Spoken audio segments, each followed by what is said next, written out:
지금부터는 예고해드린 대로 장하성 청와대 정책실장과 인터뷰하겠습니다. 앞서 일부 리포트에서 보도해드렸는데 소득주도 성장 정책을 둘러싼 논란 말고도 부동산 대책에서도 당정 사이에 좀 결이 다른 목소리가 나오는 중이죠. 자, 아무튼 좀 정리가 필요해 보이는 부분도 많이 있고 해서 오늘 장하성 정책실장을 정책실장 취임 이후 처음으로 모셨습니다. 물론 방송 인터뷰는 오늘 처음이십니다. 자, 오늘 인터뷰를 위해서 저희들의 앵커 브리핑이라든가 팩트체크 또 비하인드 뉴스 이런 코너들은 오늘 좀 생략을 했습니다. 잘 준비해서 내일 전해드리도록 하겠습니다. 어서 오십시오. 네, 안녕하세요. 예. 그냥 거두절미하겠습니다. 바로 네. 질문 들어가겠습니다. 예. 시간이 이렇게 다 금싸라기 같아가지고요. 오늘 시간은 소득주도 성장 보완책을 마련하고 속도를 내겠다 이렇게 예. 말씀하셨습니다. 예. 며칠 전에. 네. 보완책이라는 게 어떤 겁니까? 지금 소득수 성장이 크게 보면은 임금을 높여주는 거, 예. 생계비 줄여주는 거, 그다음에 사회 안전망이나 복지를 통해서 실질 소득 증대 효과를 내는 거 이런 게 예. 있는데 특히 소득을 늘려주는 부분에서 임금 노동자에 대한 정책들은 효과를 내고 있는데 예. 다른 또 하나의 중요한 축인 자영업자, 특히 영세 자영업자에 대한 소득을 줄이거나 또는 영업 비용을 줄여주는 이런 정책들이 저희가 좀 소홀했던 부분이 있어서 최저임금으로 촉발된 논란을 말씀하시는 겁니까? 아니요, 포함해서? 예, 그걸 포함해서 예. 그러니까 물론 당연히 최저임금에 대한 부담을 줄여주기 위해서 최저임금 인상분에 대해서 저희가 정부가 보전해주는 일자리 예. 안정자금의 적용 대상을 좀 확대하는 것도 고민을 하지만 예. 자영업자들의 비용을 절감해주는 이 부분을 좀 더 보완하는 것을 이게 좀 보완책이다. 예. 예를 들면 어떤 겁니까? 지난번에 저희가 그 경제 토론했었는데요. 예. 각 당 원내대표하고 예. 심상정 의원 포함해서 그게 무슨 얘기가 나왔냐면 그 특히 이제 이런 자영업자분들 예를 들어서 편의점주를 예를 들어서 얘기하죠. 워낙 많으니까 사실은 최저임금으로 받는 압박감도 있지만 본사에 갖다 내야 되는 돈이 너무 많다. 그래서 그때 뭐라고 얘기가 나왔냐면 최소 소득 보장 제도를 점주들한테 좀 보장해 주는 것이 어떠냐. 이런 얘기가 나왔었는데 혹시 그런 것들을 포함하는 겁니까? 예, 물론입니다. 왜냐하면 그 이미 최소 수익 보장 제도를 운영하고 있는 프랜차이즈들이 있습니다. 예. 그러나 정부가 일방적으로 사업본부한테 그걸 보장해라 이렇게 할 수는 없기 때문에 예. 사업 점주들이 조합을 형성해서 사업본부에게 협상을 요청할 때는 반드시 응하도록 그렇게 하고 규정을 만든다 하는 예, 거죠. 그렇죠. 법제화하는. 공정거래법에 그걸 법제화하는 그걸 하고 예. 또 우리가 이 공정거래 협약 평가 시에 이제 그런 부분들을 반영을 해서 예. 좀 정책을 필요 그렇게 생각을 하고 예. 있습니다. 자, 그러니까 아주 좋은 생각입니다, 사실은. 예. 외국에서도 그렇게 일반적으로 하고 있고요. 또 이 과당 경쟁의 문제도 사업 본부에서 이 자발적으로 그렇게 해서 그 가맹점주들이 최소한의 그 소득을 보장받는 예. 이런 제도를 시행하고 있는 업체들이 이미 있습니다. 예.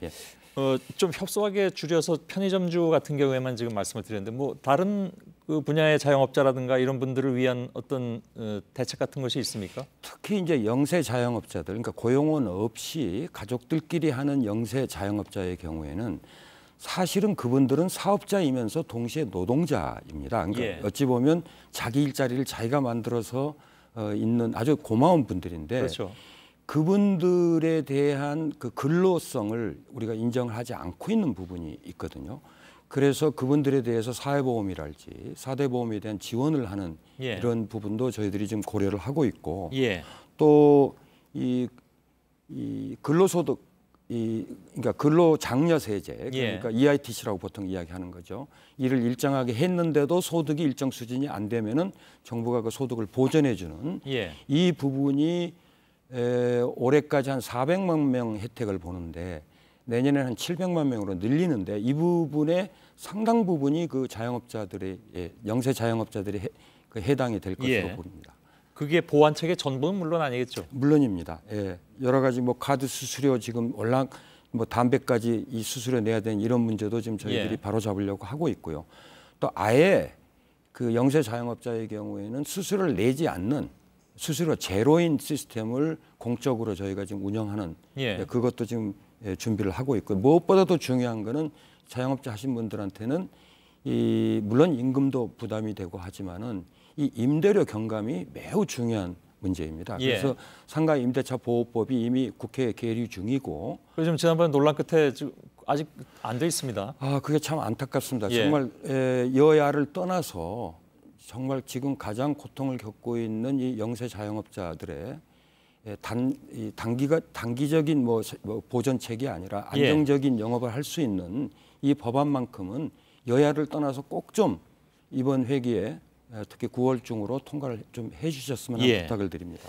그 소득주도 성장은 지금 말씀드린 것처럼 사실 최저임금 인상만이 거기에 포함되는 것은 아니다라고 문 대통령도 직접 얘기를 하긴 했습니다. 그럼에도 불구하고 현장에서 그 부분이 가장 불거지고 부딪혔기 때문에 그런 인식을 씻을 수는 없는 것 같은데 그래서 지난번에 김동연 부총리가 바로 이 자리에 나오셨을 때 제가 그 질문을 한 적이 있었거든요. 그러니까 이제 당장 내년이면 또 이걸 정해야 되는데 후년 것을 그때 인상률을 물론 그건 최저임금위원회에서 정하는 것이긴 하지만 개인적인 생각은 어떠냐라고 질문을 드렸을 때 좀 조절이 필요하다라는 뉘앙스의 얘기를 했습니다.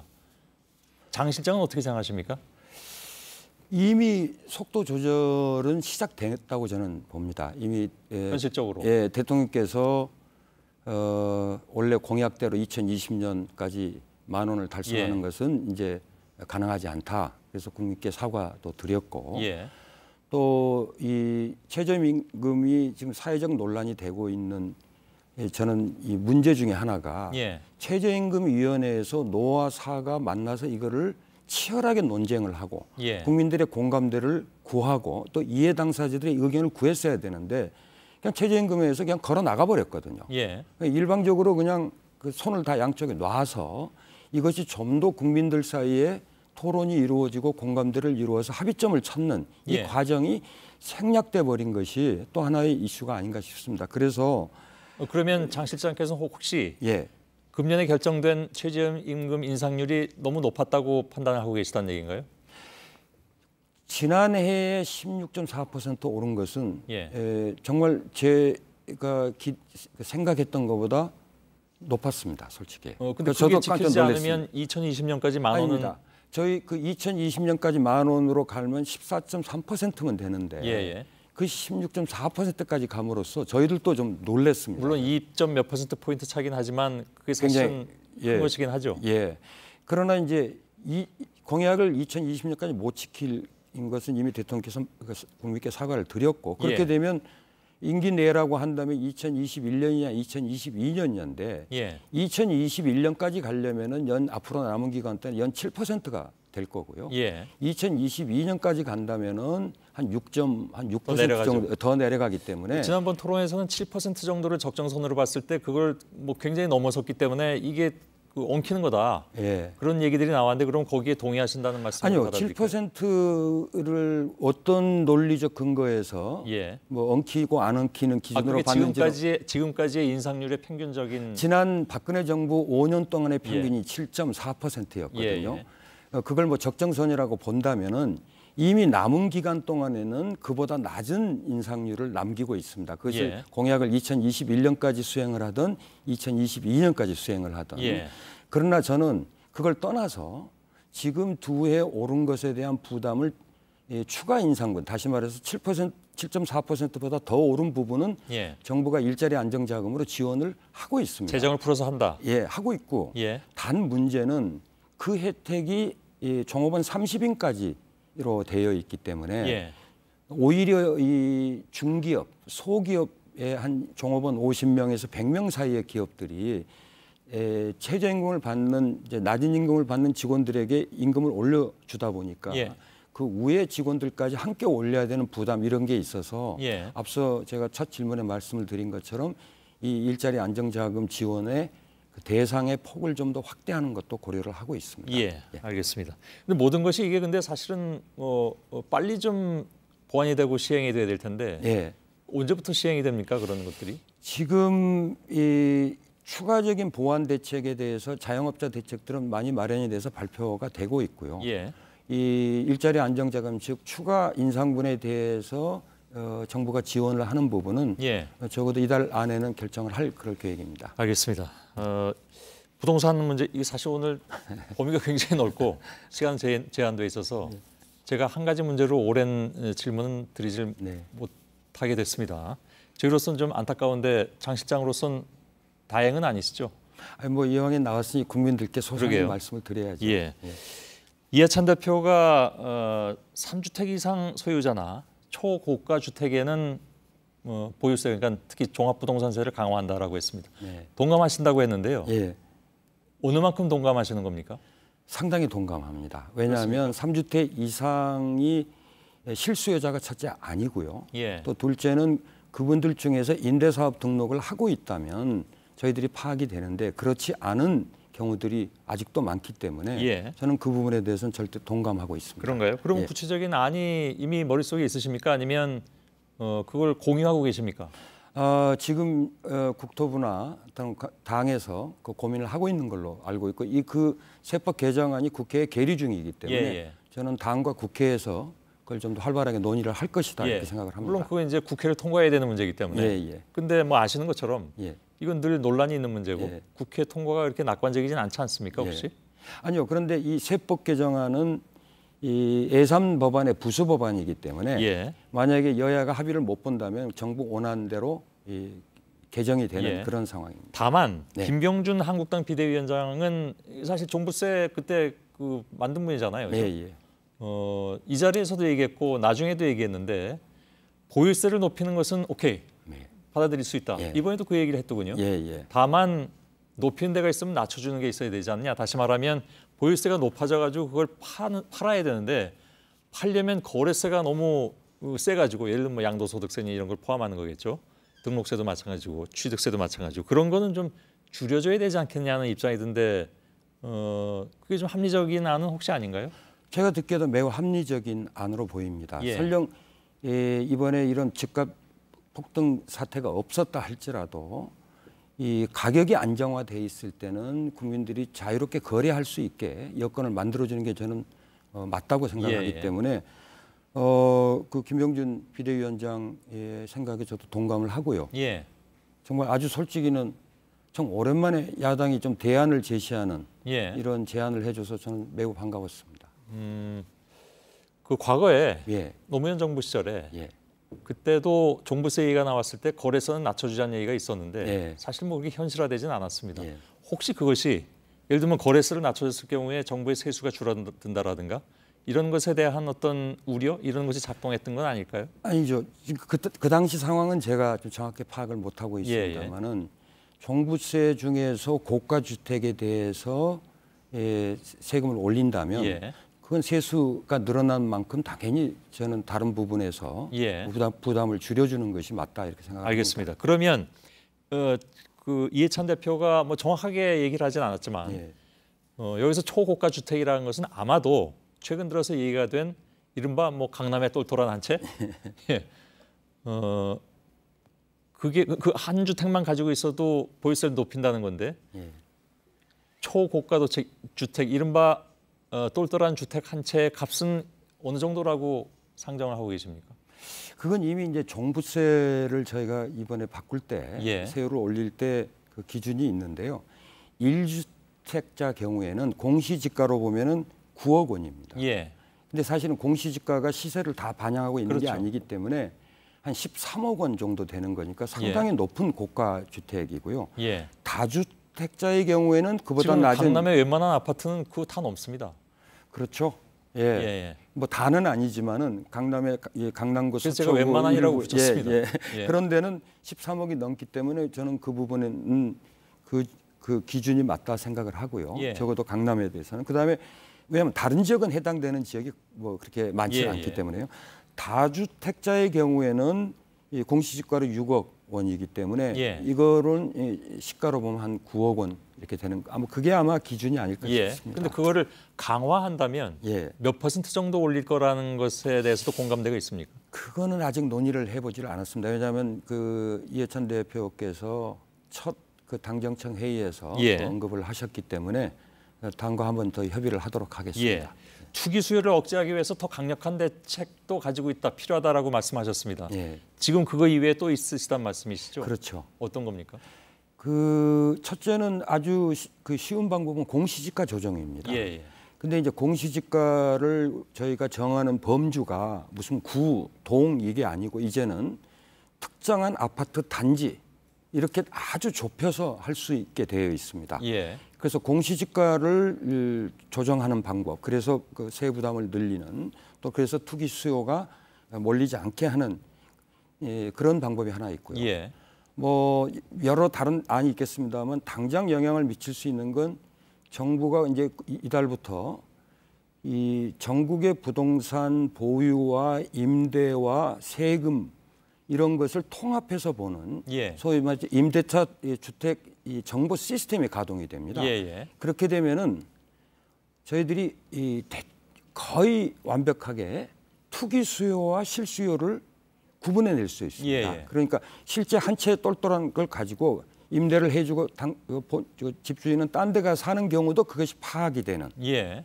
물론 이제 그 경우는 뭐 당장 규제가 되는 건 아닙니다만은 이 임대주택 사업을 등록을 했는지 안 했는지 모든 그리고 예를 들면 집을 사놓고 임대를 하고 있는지 안 하고 있는지 이런 것까지 완벽하게 파악을 할 수 있기 때문에 투기 수요들을 딱 발라내는 그런 방식을 지금 작동을 시킬 수 있습니다. 관련한 질문일 수 있는데요. 김현미 장관이 임대사업자 세제 혜택을 축소하겠다고 발표한 이후에 뭐 지금 굉장히 좀 논란이 되고 있습니다. 예.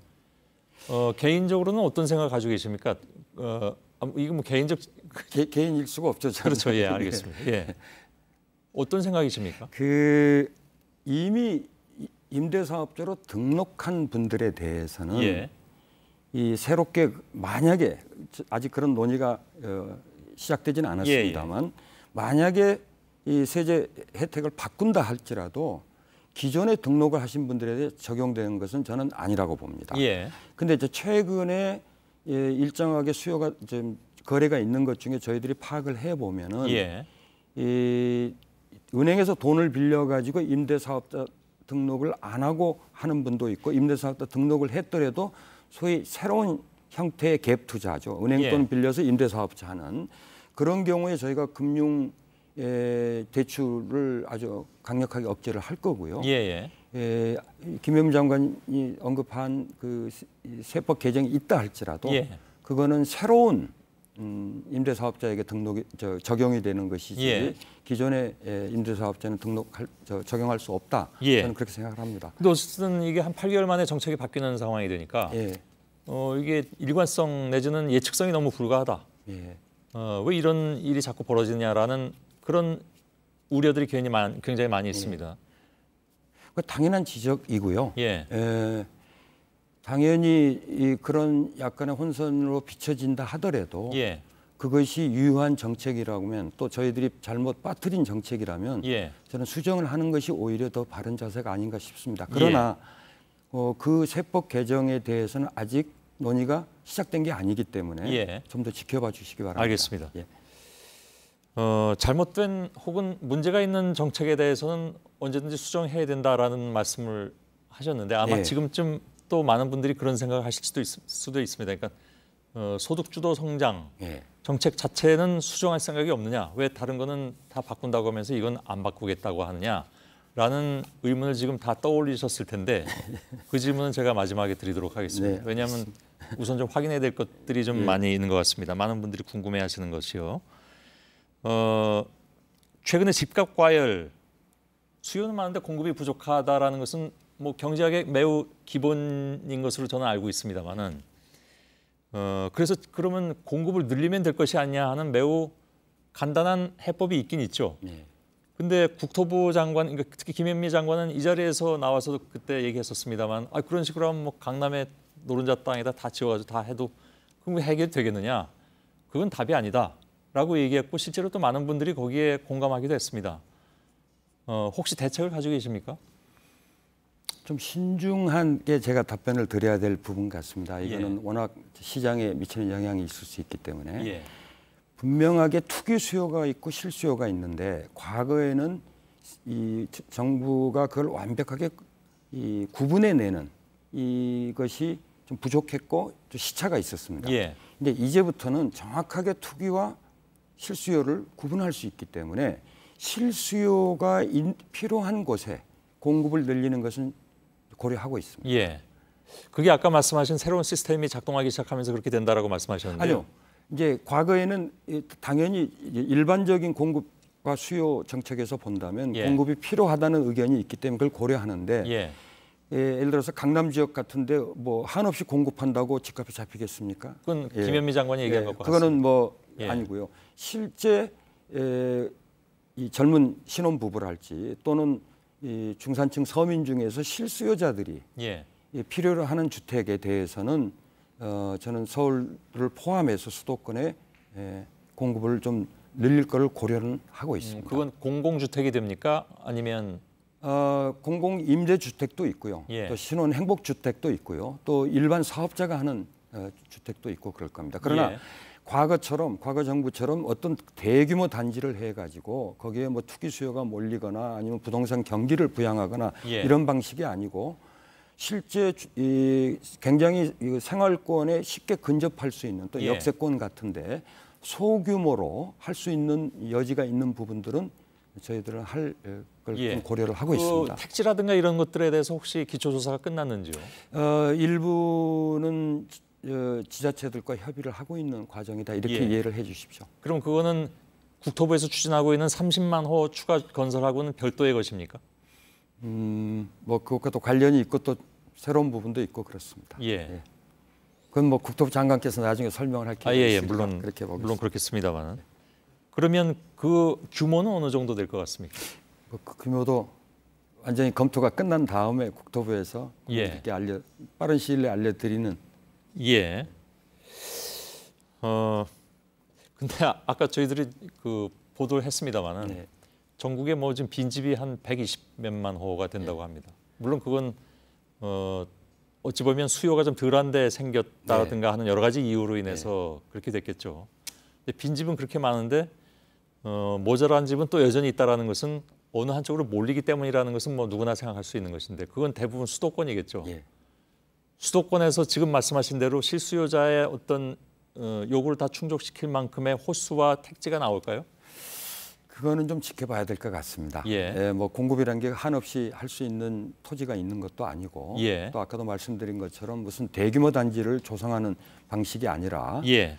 곳곳에 생활 근접성이 높은 그런 지역에 소규모로 여러 곳을 좀 고려를 하고 있기 때문에 그건 좀 지켜봐 주십시오. 예, 알겠습니다.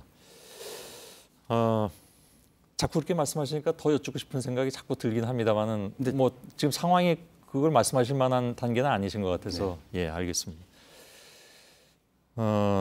다른 문제인데요. 설비 투자가 5개월 연속 하향 추세라고 나왔습니다.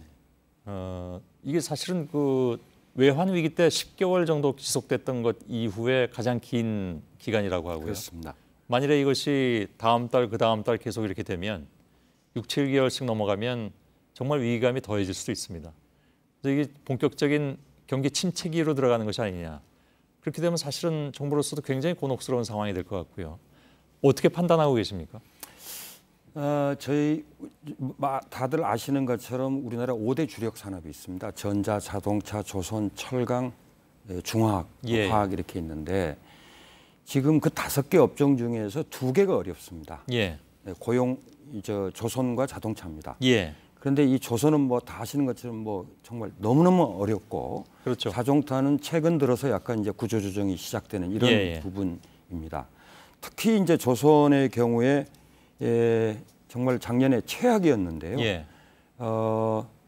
올해 들어서 수주량이 작년에 한 80% 이상 증가했습니다. 예. 물론 이제 그 수주된 물량이 실제 이제 제작에 들어갈 때까지는 한 1년 반에서 2년이 걸리기 때문에 당장 설비 투자가 늘어날 그 부분에서 것은 아니라고 보여지지만 그러나 분명히 희망의 싹이 있습니다. 그리고 자동차 업종도 이제 구조조정이 거의 완료가 됐고 또 이번에 개별 소비세 인하 등으로 인해서 이제 수요도 일부 증가하고 있기 때문에 그 부분에서의 설비 투자는 내년에는 좀 나아질 거라 이렇게 보고요. 또 이 전자 쪽의 설비 투자가 작년에 굉장히 많이 일어났습니다. 그래서 올해 좀 기저효과 때문에 올해는 상대적으로 이제 투자가 적게 보이지만 내년에는 그 부분도 좀 기저효과 때문에 다시 좀 회복이 되리라 이렇게 보고 이것이 경기 침체 때문이다 이렇게 보는 것은 현재 투자는 분명히 부진합니다. 그러나 성장의 또 다른 중요한 축인 소비가 굉장히 견조하고 상당히 좋습니다. 그리고 예. 또 수출도 상당히 증가세에 있고 하기 때문에 여기서 말씀하시는 소비는 어떤 걸 말씀하시는 거예요? 국내 소비를 예. 이야기합니다. 민간 소비 부분이 예를 들어서 소매업도 편의점이나 또는 동네 마트 경우에 굉장히 어렵지만은 예. 소매업 전체 매출액은 지난 한 5, 6년 동안에 가장 많이 늘어나는 이런 현상이 있고 하기 그런가요? 때문에 일반적으로 소비 심리는 굉장히 위축됐다고 지표로도 나왔기 때문에. 예. 근데 이제 왜 그런 이야기가 나오느냐면 소비 행태가 많이 바뀌어서 예. 업태 쉽게 말하면은 이 온라인 매출 같은 경우는 지난 2017년 1월 기준으로 보면 지금 매출액 증가율이 월 매출액을 보면 누적해 보면 한 23% 예. 증가할 정도로 컸고요.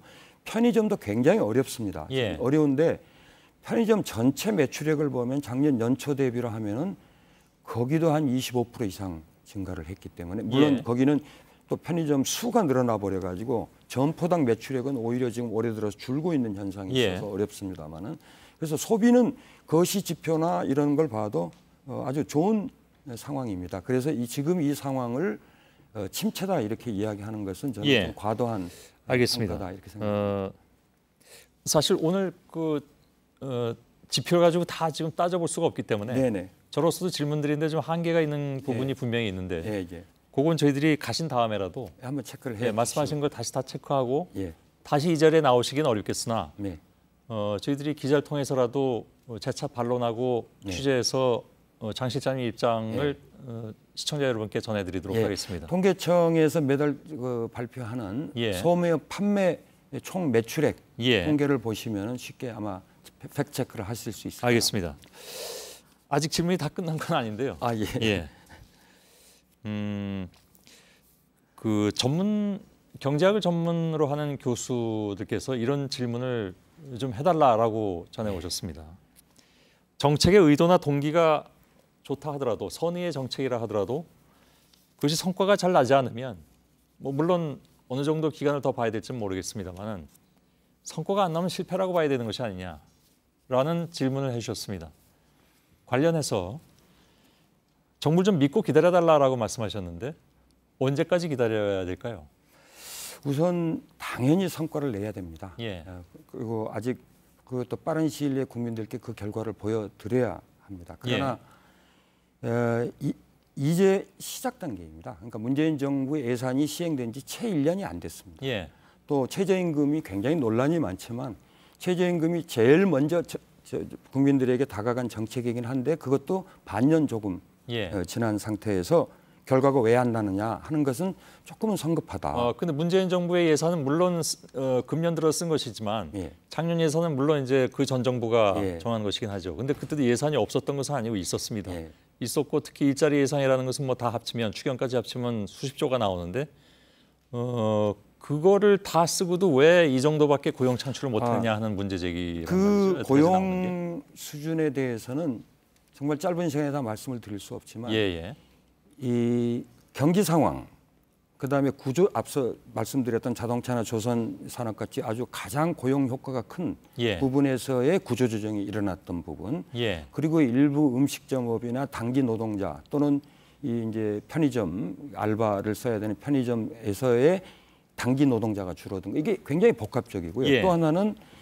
이 생산 가능 인구의 감소가 통계청의 예측보다도 훨씬 더 빠른 속도로 이루어지고 있는 이런 인구 구조 문제 이런 것들이 복합적이기 때문에 그것이 지금 소득주 성장의 결과다라고만 이야기하기에는 더구나 소득주 성장은 단기 정책을 내는 것이 아니라 정말 양극화와 불평등이 심화된 이 구조를 바꾸는 경제 파라다임을 바꾸는 정책이기 때문에 정말 국민들께 죄송하고 이 과정에서 이 고통을 받고 있는 분들에게는 죄송하지만 특히 자영업자나 소상공인들에게 죄송하지만 이 구조를 바꾸는 과정이 이제 시작이 된 지 반년 좀 넘었기 때문에 조금은 더 저는 좀 참아 주십사 기다려 주시면은 반드시 성과를 내겠다. 이게 그 기간을 딱 정해서 얘기하는 건 사실 뭐 좀 어렵고 불가능한 일인데 그 성과가 가시적으로 드러나는 때가 언제쯤이라고 그러면 생각하십니까? 아까부터 말씀하신 걸 그 기조를 보면 내년쯤으로 생각하시는 것 같은데. 아닙니다. 고용 같은 경우에는 지금 한 10만에서 15만 그러니까 기존의 정부 예측보다 저는 좀 낮게 보는데요. 예, 예. 10만에서 15만 정도의 사이를 내는 것은 연말 정도에는 저는 가능하다 이렇게 좀 기대를 하고 있습니다. 여러 가지 이유 때문에. 두 번째, 무엇보다도 이번에 논쟁을 유발시킨 소득 분배 이 개선의 문제는 정말 보다 본격적인 효과가 나려면 시간이 조금 더 필요하지 않겠습니까? 그런데 앞서 말씀드렸던 영세 자영업자에 대한 보완 대책도 있고 이번에 또 소득 통계에서 특별히 일부 저소득층의 소득이 낮게 나온 이유가 무직자들이 많이 늘었다 할지 또는 노인층 가구가 늘었다 할지 표본에 그런 문제가 있기 때문에 이거는 이 최저임금만이 아니라 저희들이 다양한 형태의 정부가 직접 소득을 지원해 주는 근로 장려 세제랄지 하는 것들이 또는 노인 수당이랄지 아동 수당이 그것도 이제 9월부터 집행이 되기 때문에 저는 이 소득 분배 개선 효과는 내년에는 분명히 나타난다고 보고요. 내년 언제쯤일까요? 저는 내년 이미 이제 임금 노동자의 경우는 이번 2, 4분기에도 효과가 나타나고 있습니다. 그렇기 때문에 저는 내년 이제 뭐 늦어도 하반기 또는 상반기 뭐 2, 4분기 정도 가도 저는 효과가 분명히 나타난다 것이다 이렇게 말씀을 드리겠습니다. 알겠습니다. 아까 말씀드린 대로 오늘 하신 말씀은 나름 저희들이 또 여러분들의 의견이 들어올 수 있으니까요. 시청자 여러분들로부터 다 받아서 더 궁금한 점이 있으면 우리 취재 기자들 통해서 취재하도록 하겠습니다. 처음에 시작할 때 거두절미 한다고 했는데요. 절미는 하지 않겠습니다. 한 가지 꼬리를 좀 붙이겠습니다. 대통령이 직을 걸고 하라고 했는데 지금 여태까지 말씀하신 언제까지 어떤 성과가 나타날 것이다. 만약 안 나타나면 라는 그 전제를 가정법을 쓸 수밖에 없는 상황이 됐잖아요. 대통령이 그 얘기를 했기 때문에 직을 걸고 하시는 건가요? 그거는 대통령이 하신 말씀이 아니라 국민이 하신 말씀이라고 저는 생각을 합니다. 이 정말 수십 년 지속된 이 낡은 경제 구조를 바꾸고 새로운 경제 패러다임을 세우는 일이기 때문에 이건 단순히 단기 정책이 아닙니다. 정말 우리 아이들에게 불평등하고 이 양극화가 심한 지금의 구조를 물려줄 수는 없지 않겠습니까? 정말 직을 거는 건 너무 당연한 것이고요.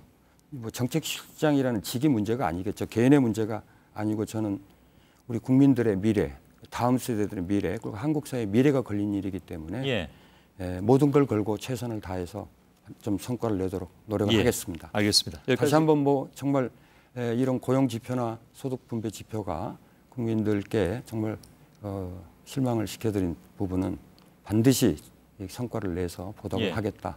그리고 죄송하다 이 말씀 드리겠습니다. 알겠습니다. 청와대 장하성 정책실장이었습니다. 고맙습니다. 네, 고맙습니다.